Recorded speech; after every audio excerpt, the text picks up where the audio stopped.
Hey guys, welcome back to Tower of God, a New World. In today's video, I wanted to go through my placements that I'm going to personally doing and what I would recommend on the wish list for the SSR Plus. Now, if you want to know my thoughts on the standard wish list for the SSRs, I made a video about that a few days ago. I'll leave it linked in the description. You can go ahead and look at that. Obviously, I will update these with every new bout of characters that we get. Probably about a week after the characters come out, so I've had time to test them and stuff like that and make sure there's no changes needed. Now, this one I wanted to do after the update, but for some reason, this game always updates like at the exact same hour as Honkai Star Rail, and I'll be streaming Honkai Star Rail on Twitch at the time it drops, so I'll be a bit late doing stuff for Tower of God when it drops. So I wanted to get this one out early, give you my thoughts, and then if we do get the skills, which hopefully we will get the skills in maybe the next 10-12 hours for the new characters, I'll give you my thoughts on them as well, especially the SSR Plus Coon dude, because obviously he would go into the mix for this. But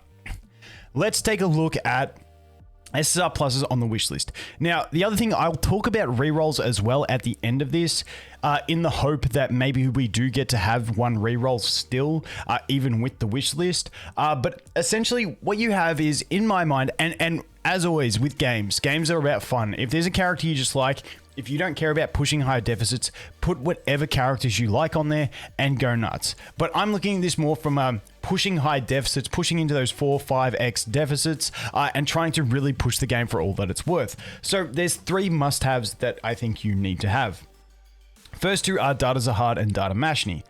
These two are your stall tanks. Now, there is no primary wishlist spot. Otherwise, we could talk about that. But if it turns out there is a primary wishlist that has a higher rate, I will go through that in a future video. But at the moment, as we understand, there isn't going to be. So these two are your two stall tanks. Data Mashni at 1 copy is probably a better stall tank, depending on the situation. Zahad can still strip shields and deal good damage, even at 1 copy if the enemies have heavy amounts of shields. But based on stall capacity, if they're getting so hard that they would insta-die otherwise, Data Mashni gets about 12 seconds from her proc. He gets about 8 seconds worth of survival. So she does last longer, but he does have the utility in removing shields. That is the big difference. Also, he does put a board-wide defense break on as well, which is really handy. So that's the difference. I don't have a pick on which one's better.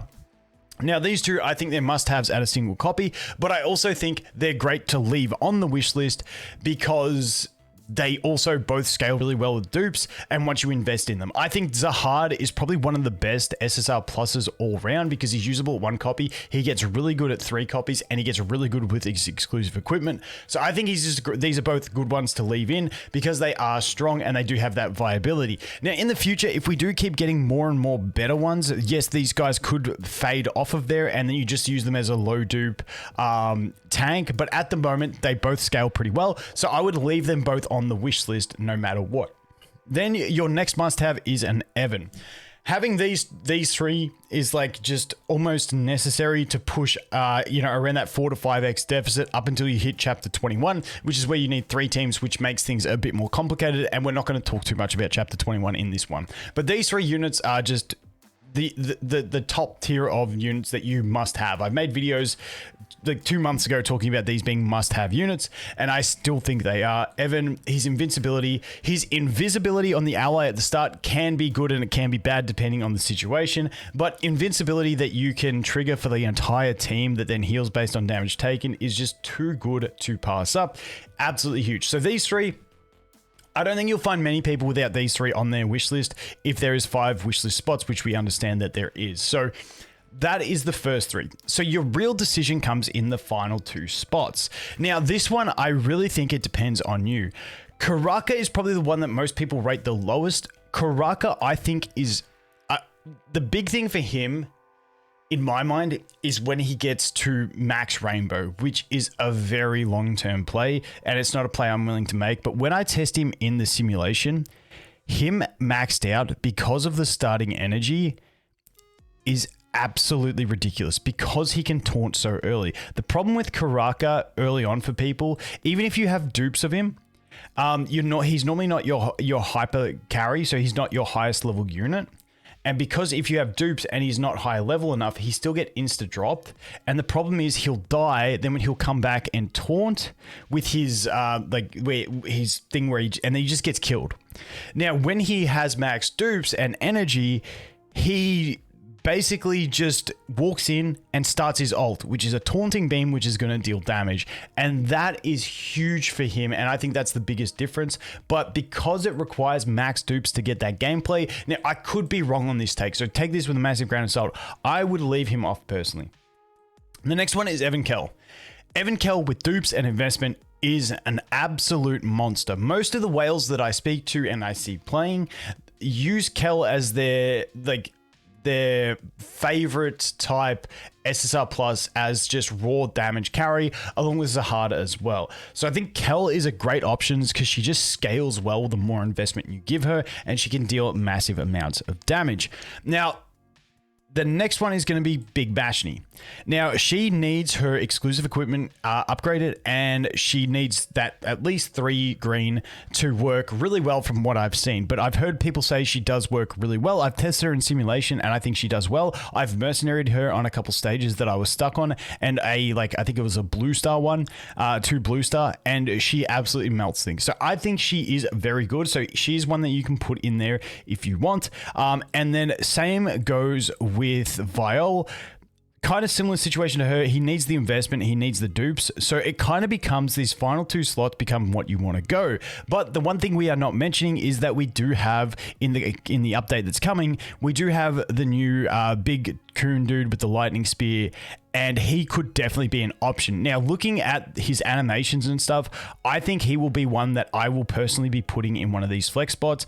It looks like he's going to have control. It looks like he's going to have some sort of invincibility like Kell does on her ultimate, just based on the animations and the way it looks. So I think he's going to be one. And then for me personally, and this is just my personal take, my wish list is going to be Kell and the new guy. If the new guy is horrible, then I'm probably going to put Big Mashni in. The reason I would put Big Mashni in, well, it depends if we get another purple damage dealer soon. That's good, but I really want a purple damage dealer, and if leaving her in there and eventually getting her duped up gives me a purple damage dealer, then I'm cool with it. But honestly, this last spot, I'm really hoping that the new bloke, the big coon guy with the lightning spear, is good so I can put him in there, and that will be the wish list that I am personally really happy with. As for, and once again, really these last 2 spots, you can really take your pick. It's completely up to you on personal preference. I don't think there is a, game breaking decision that you'd be making in those 2. If you don't have one of these 3, I'd say it's a pretty bad call. But once again, if you don't care about being meta and pushing deficits, put whatever you want. But now I want to talk quickly if there is a reroll. If there is a reroll in the system, we get a wish list of 5, you pull 1, and then if you don't like it, you can reroll once. If that reroll is in there and they carry that system over, what you first want to do is the first 3 you want is going to be Data Zahad, Data Mashni, and Evan. So if you don't have any of these, if you land on one of them, ideally I like getting one of the tanks first, but if you land on an Evan, it would be hard to reroll.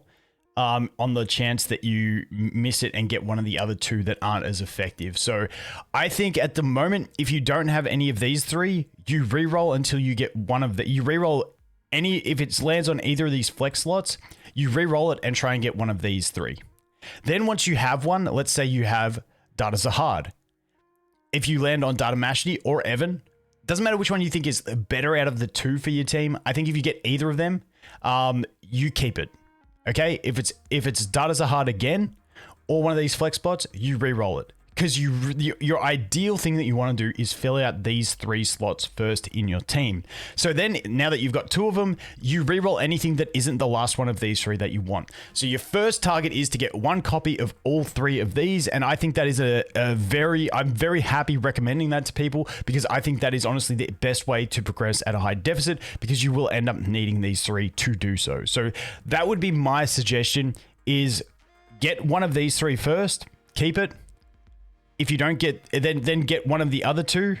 And if you don't get it, re-roll it, and until you get one of those 2, then keep it. Then try and get the last one, re-roll anything that isn't the last one you need, and then keep it. And then past that, you can choose what you want. For me personally, I'm really hoping to get Data Zahad copies, because I really love him when he's duped out. And he's one of those characters that functions really well as a tank, but also functions well as a carry if you put the investment in. So he's the one I would be hoping for the most copies of. But honestly, anything in here is pretty decent once you get down to 5 slots, especially if the new coon guy is really strong.